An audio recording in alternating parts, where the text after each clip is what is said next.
নমস্কার। আপনারা সবাই জানেন সামনেই কিন্তু রাখি পূর্ণিমা এবং সেই গুরুত্বপূর্ণ দিনেই রয়েছে খণ্ডগ্রাস চন্দ্রগ্রহণ, অর্থাৎ 2026 সালের শেষ চন্দ্রগ্রহণ কিন্তু ওই দিনকেই। পূর্ণিমা থাকছে 27 তারিখ এবং 28 তারিখ, অর্থাৎ শাস্ত্র অনুযায়ী কবে পালিত হবে রাখি পূর্ণিমা? এই চন্দ্রগ্রহণ কি রাখি পূর্ণিমায় রাখি বন্ধনে কোনো নিয়ম কানুন মানবার আমাদের দরকার আছে? গর্ভবতী মহিলাদের কি কি মেনে চলতে হবে, কি কি নিয়ম পালন করতে হবে, এই সমস্ত বিস্তর বিষয়টা কিন্তু আজকের ভিডিওতে আলোচনা করব। সুতরাং বেশি দেরি না করে চলুন শুরু করা যাক। এই বছর অন্য বছরের ন্যায় শ্রাবণের পূর্ণিমাতে কিন্তু রাখি পূর্ণিমা পড়েনি, পড়েছে ভাদ্রের পূর্ণিমাতে, এবং তার সাথে রয়েছে চন্দ্রগ্রহণ, অর্থাৎ কুম্ভে চন্দ্রের গোচর, তার সাথে রাহুর অবস্থান এবং সিংহ রাশিতে রবির সাথে কেতুর অবস্থান, যা কিন্তু চন্দ্রগ্রহণের যোগ তৈরি করেছে। তবে এটা কিন্তু ভারতবর্ষ এবং বাংলাদেশে দৃশ্যমান নয়, এটা কানাডা আমেরিকাতে দৃশ্যমান, তবে সেটি 27 তারিখে। শাস্ত্র অনুযায়ী রাখি পূর্ণিমা পালিত হবে কবে? দেখুন, পূর্ণিমা পড়েছে 27শে আগস্ট সকাল 8টা 44 মিনিটে, এবং যেটি কিন্তু থাকছে পুরো দিন, এবং 28 তারিখ অর্থাৎ 28শে আগস্ট সকাল 9টা 28 মিনিটে কিন্তু পূর্ণিমা ছাড়ছে।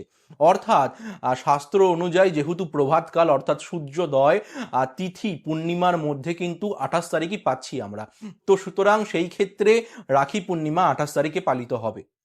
এবং 28 তারিখ কিন্তু এই চন্দ্রগ্রহণও রয়েছে, যেটা সকাল 8টা 3 মিনিট থেকে শুরু হবে, থাকবে 11টা 31 মিনিট অবধি। 11টা 31 মিনিট অবধি কিন্তু এই চন্দ্রগ্রহণ থাকছে। তবে চন্দ্রগ্রহণের জন্য কোনো রকম নিয়ম পালনের কিচ্ছু দরকার নেই, তার কারণ ভারতবর্ষ এবং বাংলাদেশে কিন্তু এই চন্দ্রগ্রহণ দৃশ্যমান নয়।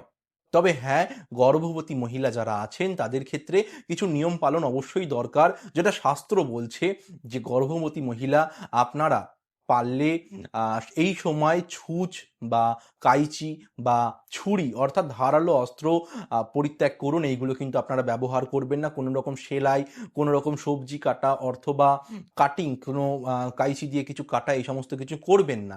তার সাথে আগুনের সংস্পর্শে যাবেন না, রান্না করবেন না, আগুনের কাছে থাকবেন না, বাইরে বেরোনো থেকে বিরত থাকুন, বাইরে এই গ্রহণ চলাকালীন বেরোবেন না।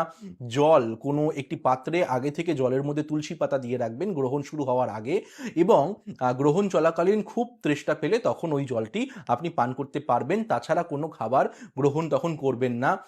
যত পারবেন আপনারা এই সময় আপনার ইষ্টদেব বা দেবীর মন্ত্র জপ করবার, হরিনাম জপ করবার, মহামন্ত্র জপ করবার। এতে কি আপনার স্বাস্থ্যও ভালো থাকবে, আপনার গর্ভে যিনি আছে সেও কিন্তু খুব ভালো থাকবে, ভালোভাবে আসবে। এই তো গ্রহণের নিয়ম। তাছাড়া কিন্তু জনসাধারণের ক্ষেত্রে কোনো রকম নিয়ম পালন করবার দরকার নেই এই পূর্ণিমাতে। রাখি পূর্ণিমা এই চন্দ্রগ্রহণে, এবং রাখি পূর্ণিমা যেরকম পালিত হয়, যেরকমভাবে হয় সেরকমভাবেই আপনারা উদযাপন করবেন। গর্ভবতী মহিলা যারা আছেন তারাও কিন্তু রাখি পূর্ণিমায় আপনাদের ভাই, আপনাদের দাদা, তাদেরকে রাখি পরাতে পারবেন। এতে কিন্তু কোনো নিষেধাজ্ঞা নেই।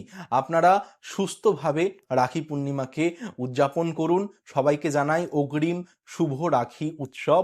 আপনাদের রাখি পূর্ণিমার দিনটি শুভ হোক। ধন্যবাদ।